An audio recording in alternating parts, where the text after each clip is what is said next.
Seguim parlant del patrimoni històric-artístic de la població d'Alzira, del nostre poble. Avui volem parlar de l'antic convent de Santa Llucia, que va ser un hospital municipal i que va pertanyer a l'orde de Sant Agustí, i sobretot significar que va ser edificat en el segle XVI. El més important és la façana d'aquest immoble, que data de 1536, compta en un escut heràldic de la nostra ciutat, que també està registrat en l'inventari general per ser un dels edificis d'interès, en aquest cas un BIC, que deuen de ser conservats. Aquest edifici, que té un convent, que també estava inclòs dins del que és la rellevància local i que va ser aprovat per la Generalitat en l'any 2002.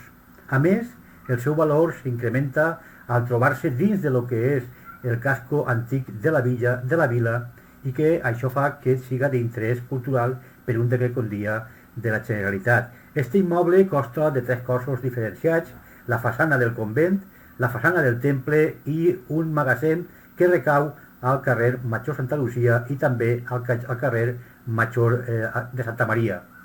És una visita obligada per a tots aquells que visiten la zona de la vila.